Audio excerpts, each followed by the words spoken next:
What's up, guys? It's me, LC, founder of Hope and Recovery Network and your host for the RiseUp Recovery YouTube channel. Let's talk about root causes of addiction in tonight's video. You know what?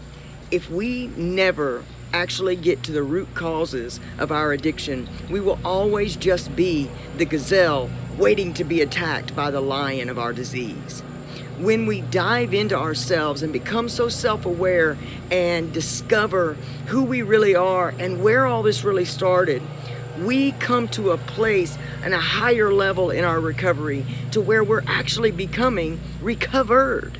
And that's an amazing thing. So let's hit that show reel and we'll get started.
The one thing that's so amazing about the tree behind me is its root system.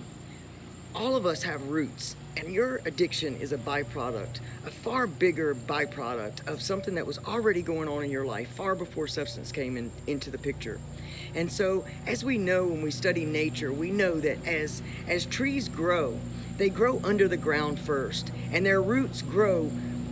They have to grow strong and deep before that tree can ever actually come out of the ground and make its own growth. And before it ever becomes what we see as we're walking by. Have you ever seen a little baby tree right next to a very large pine tree? See, I live in North Carolina and we're full of pine trees.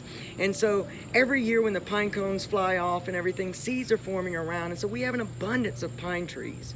And many times those small pine trees that break up before their root system is really, really strong don't make it. And so we owe it to ourselves in our recovery and in our lives to be able to actually get our root system firm and strong and deep. And so many times we're taught in recovery just to look at all the places that we've messed up. In fact, in our active addiction, we do many, many things that are far against our values and against our morals. We become what we call in a gator brain mode. And what that gator brain is simple. When an alligator is hungry, its internal systems know nothing to distinguish between a 3-year-old and a chicken. It doesn't know. All it knows is I'm hungry, I eat what comes first. Well, in active addiction, we share that same kind of brain. It's been scientifically proven, so it's not just something I'm making up. And so when we're in active addiction, we do things that hurt many other people, but mostly hurt ourselves on the inside. That's why it's so important to leave behind in your recovery guilt and shame. Those things do not serve you anymore. I mean, they've never served you at all. Unfortunately, a lot of us are just raised up in that kind of situation where everything's about guilt. We're coming from those older generations where they guilted us into acting correctly, and that went along with us in our life. And many times when we get to those big opportunities and all of a sudden something happens, a sports injury when you were a sports star, or something just comes along and breaks your spirit down, not knowing how to properly deal with that causes us to push it down. I believe substance only comes into play when we have no more room, when we've just pushed things down so far and we have no more room and we're no longer able to push anything back. And so getting to those root causes will help you truly come to a place of recovery and being recovered. If not, you're just waiting. You're just putting that drug of choice down. You're doing a few support groups. You're doing some of the things that you're supposed to do. And yet, that big thing still lives inside of you. For me, my transgenderedness lived inside of me, and I tried so many years to just push it behind. I've said many times in describing what it was almost like trying to hold a dam of water back with just my back and like a scream.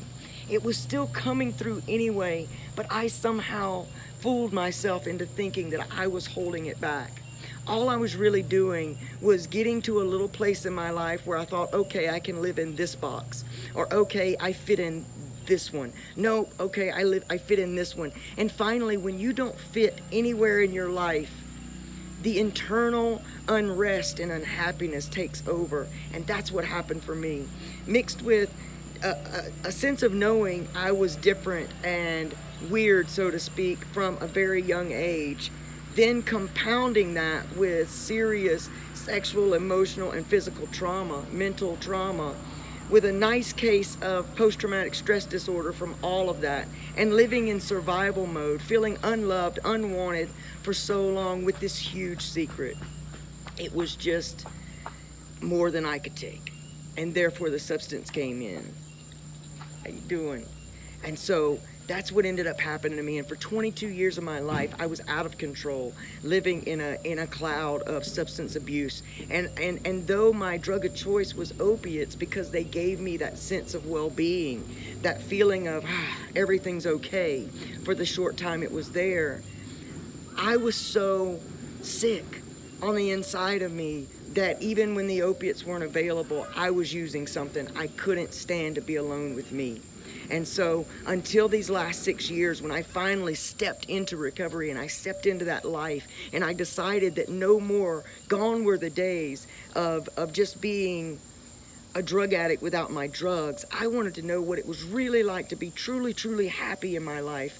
And I wanted to know what it was like to really be recovered. I believed and I had hope in my heart that I wouldn't always suffer from this, because I couldn't imagine a world where I just always had to struggle through this, or always had to white knuckle through everything. And so I began Hope and Recovery Network, simply because I needed meetings in my schedule. I needed support on my schedule. And because I was on MAT at the time, I really didn't feel welcome. In fact, it was my fear telling me I wasn't welcome because of things that had happened in the past with 12-step programs. So I basically white knuckled through this whole thing by myself, but dove into the changing of my mind. I had many virtual sober coaches, if you will. I had many virtual mentors, and I still have them today. All of the track that I went on in changing my mind and my heart, my root causes of addiction, I've come to a place of healing and love, happiness that I'd never experienced before in my life. Just a year and 4 months ago, I began my transition from female to male to finally match my head and my heart. And I'm going to tell you something. Every day is a brand new day for me. Every day is a new step into my happiness and who I truly am, my authentic truth. What I want to accomplish here with the Rise Up Recovery YouTube channel is to help you build strategies in finding your truth, your unique, special gift and truth, so that you can walk in a place of internal happiness, to help you create strategies and a recovery battle plan that will set you above the rest. You have to understand, not everybody's going to get this. But if you stay with me, I can guarantee you that you will. If you do the things that I'm telling you to do, that I've done myself and I still do every single day, I am so amazed at how far I've come. I'm so beautifully happy with where I am, but I am so eternally eager for where I'm going in this life. And I know that if it's available for me, it's available for you too. This is something that I just know. But you've got to come to believe it. Now, what are your root causes of addiction? Is it trauma in your life? Is it a feeling of unrest? What is it? It's easy for us to dive into these things. We just have to learn how. And if you come to study little things, and knowledge is power when and only when it is mixed with massive action. Now, when we say the words massive action, you feel like you got to get up off the couch or wherever you're watching this video and start running towards something. And that's not the case. That, in and of itself, will stop you and shut you down before you ever get started. Massive action just means that you take the suggestion and you do it. Small. It is starting small.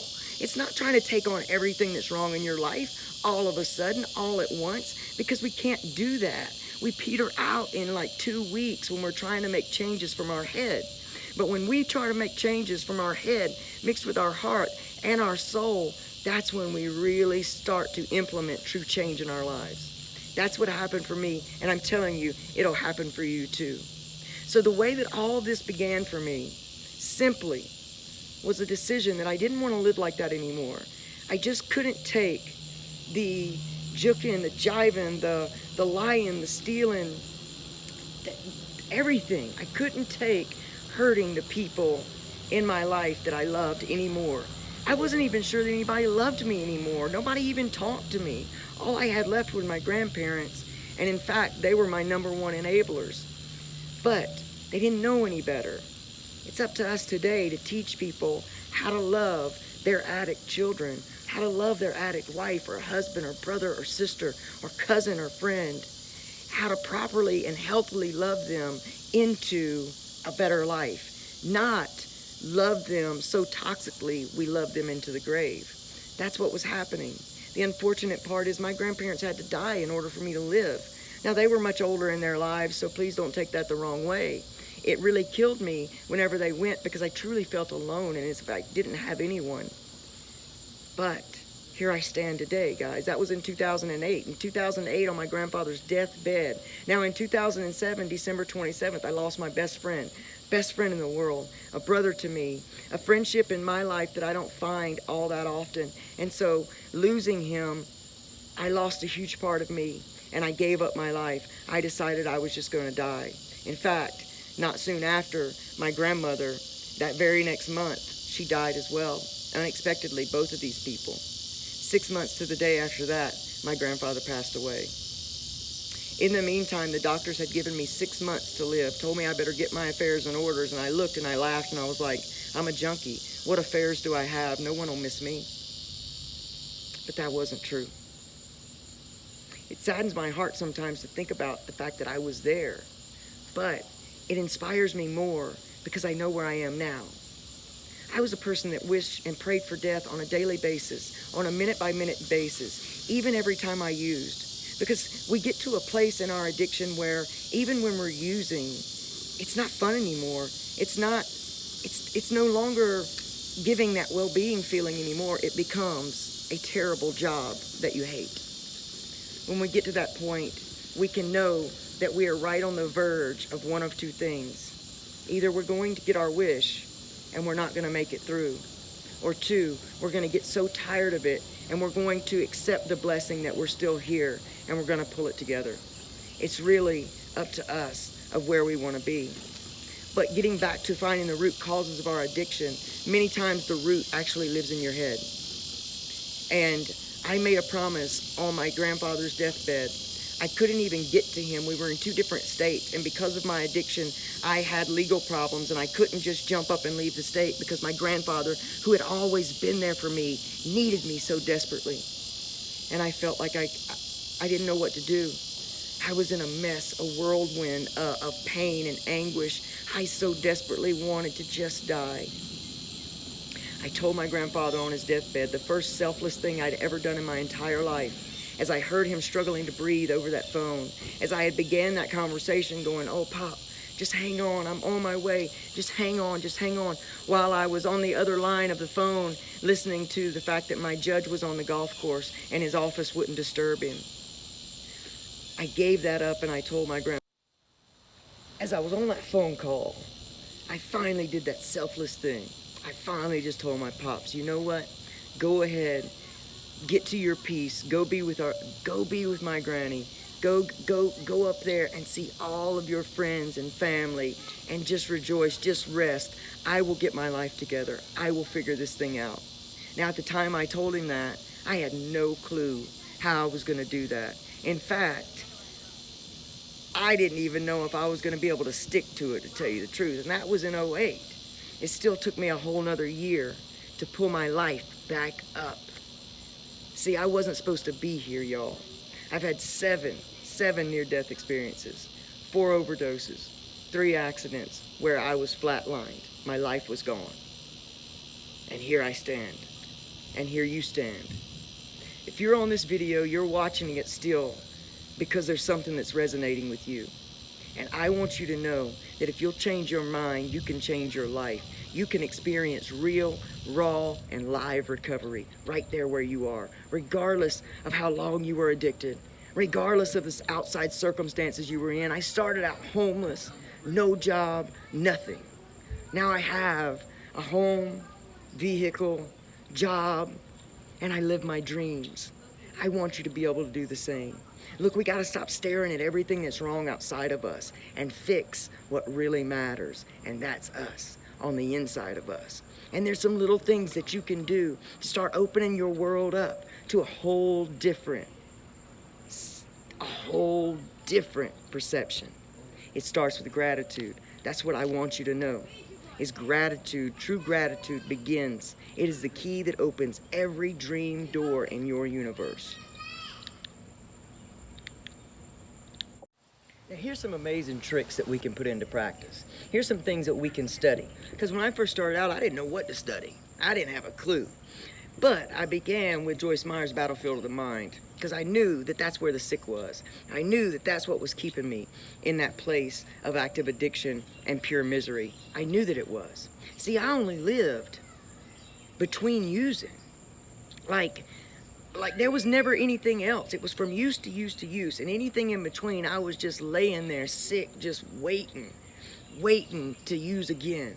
So there was never anything in me. I didn't believe in me. In fact, I was pretty sure that I would never even have any type of life.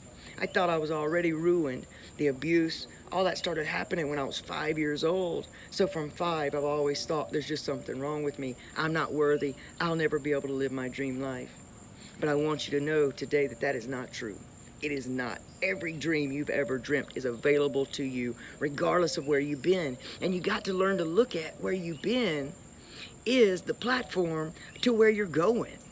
See, when we stop beating on ourselves for the mistakes we've made in our past, and we try to look at them and take away the lessons and try to become the best possible version of us, we make big differences in the world.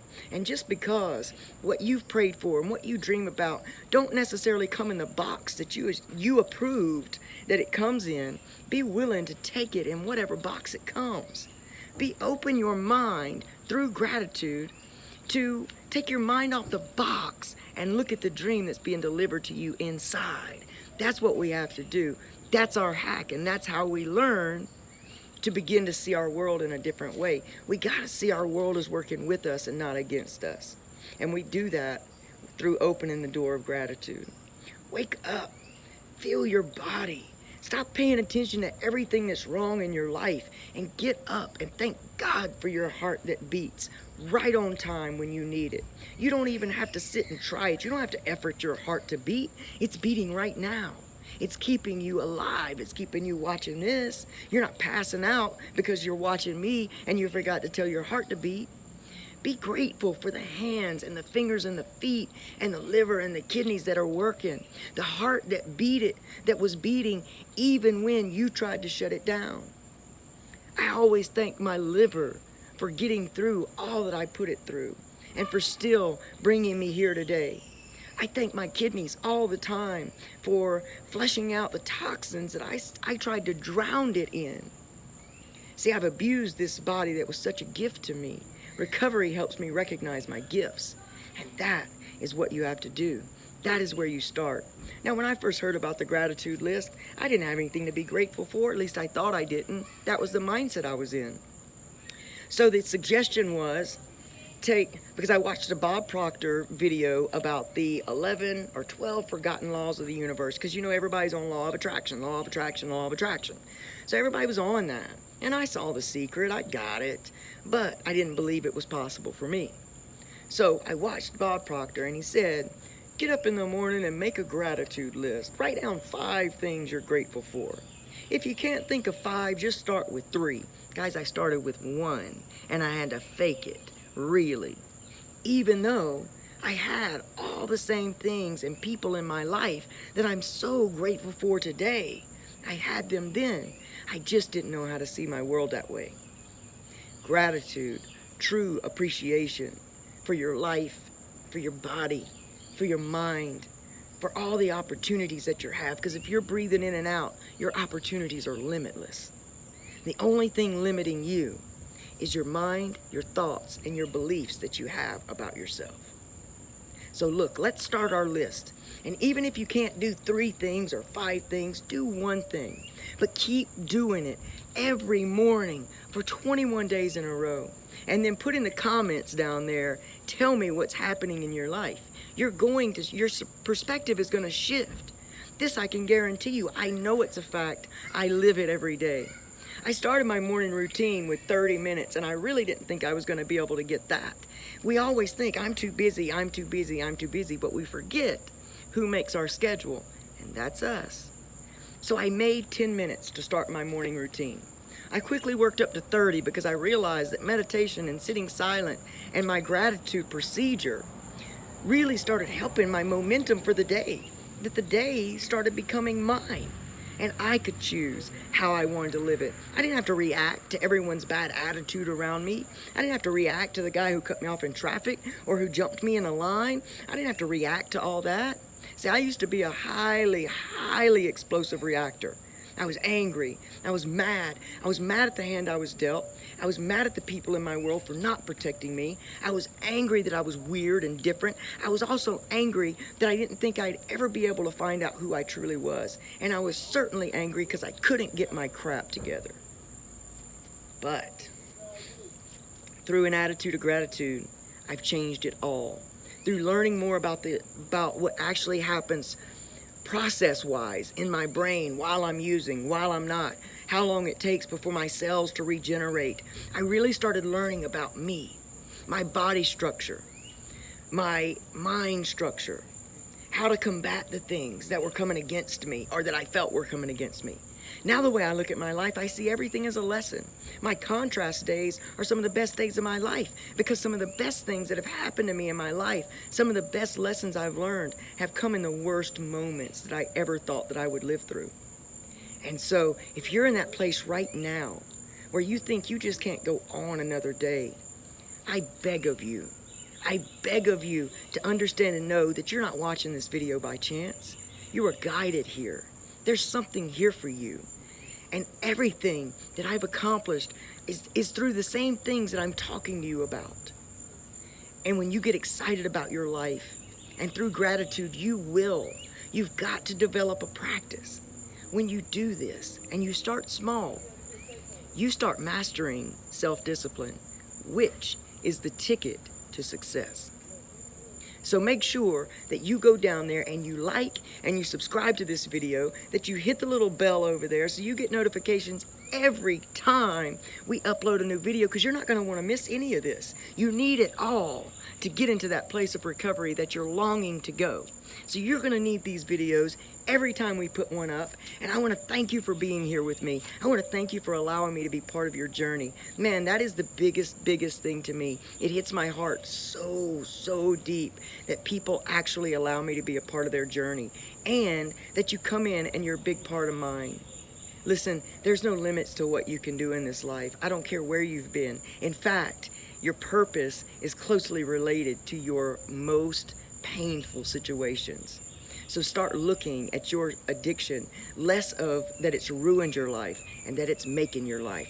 I'm LC the Motivator. Catch me 5 mornings a week at lonacurry@facebook.com for live recovery motivation.